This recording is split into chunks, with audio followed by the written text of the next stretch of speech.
Welcome all to So Granny So. Today we're going to be making some scalloped potatoes and ham for Tasty Tuesday. Let's start off by thinly slicing 3 pounds of white potatoes. The mandolin is great. If you don't have one, you might want to get one.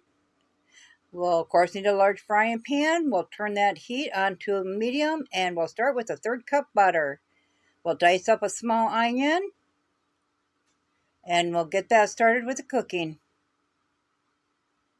Be sure to stir that. You want to cook it till it's translucent. Then we'll take some butter and get our cake pan buttered up. This is a 9x13 pan. You can use margarine in place of the butter. Then we'll take a 1/2 teaspoon of thyme and throw that in with the onions. Once you get that translucent, we'll add a 1/3 cup flour and we'll stir that in real good and we'll let that flour brown. We don't want no lumps in there, and this helps it. We'll turn that down to a low. Then we'll add in 3 cups of milk slowly. Stir as you're pouring. It will thicken as you stir. You just want to keep adding it in there, stirring it up. Once you get it all mixed in there, then we're going to let that come to a boil.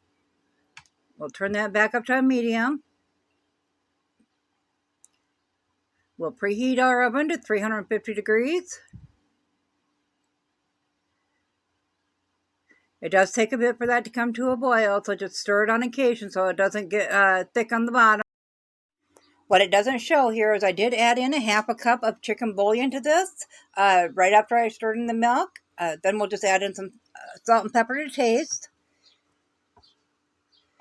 And you can see it's starting to bubble there. We want that all over the pan, and then we'll time it for 1 minute after it comes to a boil.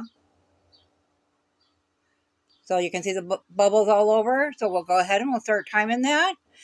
Once you get the 1 minute up, we'll turn the heat off and we will remove the pan from the burner. And then we'll go ahead and start putting our potatoes in layers on our pan. I just did a bottom layer and then I just added them in. You want to do 1/3 of the potatoes and then 1/3 of the diced ham and then 1/3 of the sauce. Layer after layer. You're going to do this a few different times. And I just kind of smeared it all over to make sure it's a little more evenly distributed. It sure is looking good. And make sure you use up all your potatoes and ham and sauce on the last round.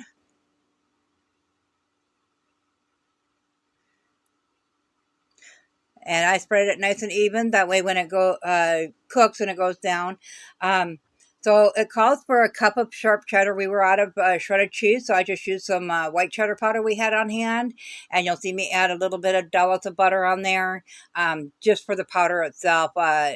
You don't have to add the butter if you're adding the shredded cheese. This really added some nice flavor, though, with that white cheddar. Then we're going to cover that with some foil. We're going to place that in our oven on 50 minutes by 0 minutes.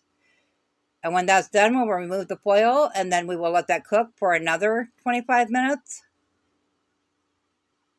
And look at that. It was so delicious, you guys. A nice crispy brown on the top. We served it with the garlic bread, an Italian loaf with butter and garlic, baked off in the oven.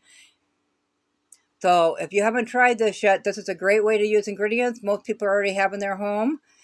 Give it a try. Let me know in the comments below. Thanks all. Have a great day.